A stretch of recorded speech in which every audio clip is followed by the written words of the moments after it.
The information and services contained in this program are intended for educational and entertainment purposes only and are not intended as investment advice. Producers of this content are not responsible for the accuracy or validity of any information contained herein.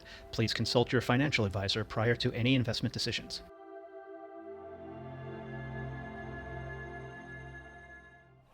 Hey, welcome to the DAO Stage, everybody. This is going to be a little bit different. We're actually like a project that's working. I want to walk through something that's happened in my community, what's kind of happened in the aftermath, and how we can use DAOs as part of a solution to solve a problem in this space. Closer? There we go, okay. Okay, so I'm the Budd White. I'm the Chief Product Officer and co-founder of a company called Tacen. Tacen, we built a decentralized protocol to do bilateral swaps between different assets. So if you've got something on one chain, something on another chain, and you can't go to a DEX to trade it, we've built a protocol that is going to enable doing these chain-to-chain swaps. A little bit about me. I've been in crypto since 2009. That's cryptography. I started my career at BlackBerry and then got into what you would consider traditional blockchain cryptocurrency in 2016. Working for a company that wanted to bridge blockchain and traditional finance. So a lot of what I'm talking about today comes from like a capital markets background, but I am one of the original crypto nerds when it comes down to cryptography, so I kind of have both sides of the view on that. If you want to follow me, Twitter, 0xBud, Telegram, BudW, it'll be up here the entire time. Love to connect, love to hear stories, all of that. Okay, so the title of the chat today is Exchanges, Trusts, and DAO. Who here has heard about the centralized financial meltdowns in the past 3 months? Okay, more importantly, who has taken losses due to assets tied up in a centralized organization that blocked your withdrawals? Only one, two, okay. I want to talk to the two of you after. I want to hear your stories in depth. Most of you have heard what has happened. I'm going to go through just a brief history of like the last 3 months of financial insanity in crypto. Okay, agenda, how centralization has kind of broken consumer trust, why we even have centralization within crypto to begin with, because it's kind of an oxymoron because we're all in it to be decentralized. How we're going to restore consumer trust, and a lot of this has to do with DAOs in the future and what's going to come out of the burning companies like FTX. And then how DAOs fit into this trustless future, right? And building better consumer products. Okay, so we'll go through just like a brief history of like how centralized companies work. So whether this is an exchange, a yield-generating product, really any product that you have to like register as a business in the United States or whatever legal jurisdiction you are in, and take assets from somebody, essentially you're creating a bank account or an asset account, and you're as a depositor, putting those assets into an account. Now, we all know that money in crypto and everything is a bearer instrument, so you give it to somebody, it's theirs, right? We've all heard the OG term, not your keys, not your crypto. Essentially, these centralized companies are taking your assets and just saying, trust me, I'll give it back to you when you need to withdraw, or you want to do a trade, or whatever the business model is. So the depositors trust these businesses to do what they claim. If in the case of Aave and geez, I'm losing my memory. Sorry, and FTX, right? It's that you're going to deposit it, and I can do a trade, or I can do yield generation, or whatever the product may be. But these centralized businesses then have done other things, right? We've seen use of funds where they weren't allowed, right? So FTX taking depositor funds to go and make big leverage bets, reinvesting these funds in higher than stated vehicles. So with a number of the yield generation asset or platforms, they were dialing up the risk so that when there was a downturn in trading in crypto, it left a lot of bad debt and holes on the cap table. And then outright stealing. So we've seen this with FTX. We saw this with Quadriga in Canada.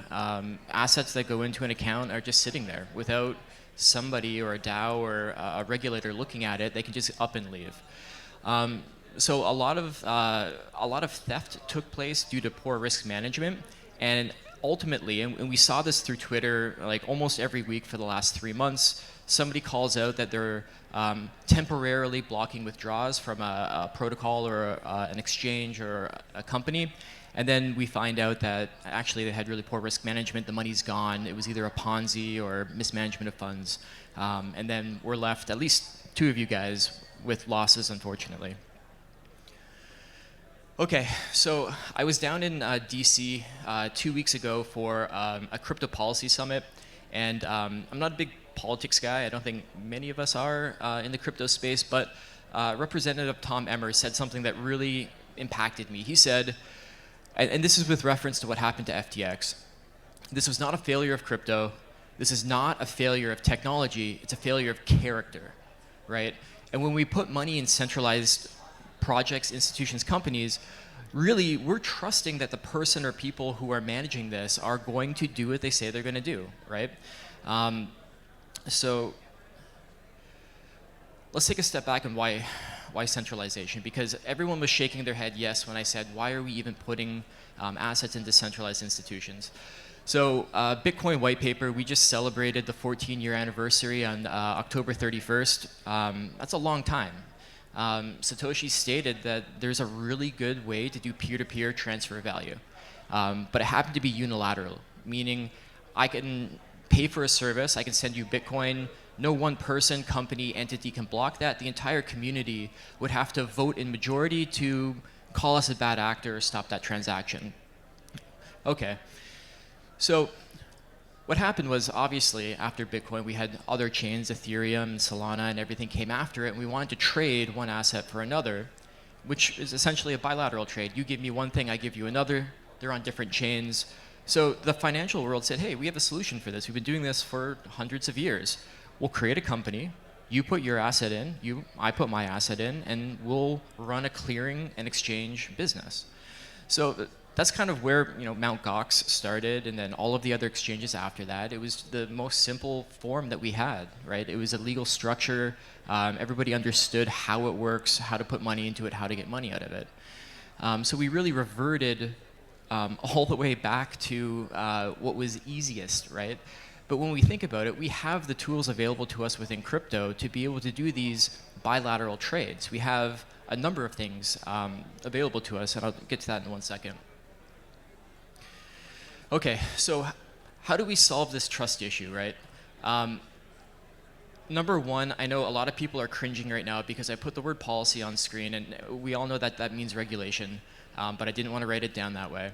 But I will tell you, so coming out of the policy summit in DC 2 weeks ago, the commissioner of the CFTC gave a talk, and she said that when LedgerX was petitioning to get a business license and to be a futures exchange, they went through and said, okay, for a regular exchange of this type, you need to do all of these things, but because you're crypto and it's a more risky asset class, there are all of these other things that we're going to put on top of you, such as putting an entire year's worth of operating capital into a bank account, making sure that all trades that are put on the exchange are fully collateralized, things that you might not do with traditional assets like oil and other types of futures, but they determined it was a bit more risky, and they said to do business, this is what you need to have to do. And she stated in her speech at the policy summit that this was an example of policy doing something good. Because if you look at the Chapter 11 filing for FTX and its umbrella of side companies, shell companies, and purchase companies, I think there were 7 companies called out that were not insolvent, and one of them was LedgerX. And she cited that it was the CFTC's oversight that imposed all of these capital requirements. The panel before us was talking about taking 10% off chain and using it for other investments or a rainy day fund. That's kind of essentially what policymakers suggested in the case of LedgerX and now FTX are a part of it. But let's not focus on that too much. I think some regulation can be good, but that's not really what we want to talk about here today. Trust can be solved with technology. So I stated before that we ended up going back to what was easiest for us, which was this centralized model. But we have blockchain and its immutability.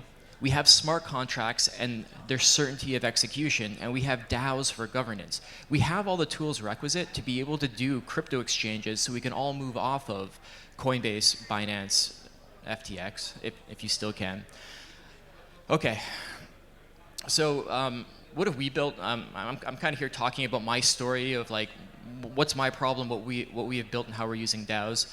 So my company Tacen, we built a trustless protocol to be able to do bilateral swaps, right? So it's a non-custodial exchange. It has a centralized order book, so it looks like you're trading on Coinbase or Binance or KuCoin, but you're not depositing your assets. They're all sitting in a smart contract, locked. You have full custody all the time. The settlement, though, is decentralized. We farm it out to a decentralized settlement layer. You run a node just like you'd run a Bitcoin mining node. And we're using a DAO to view, to set all the rules and do all the governance of that decentralized settlement layer.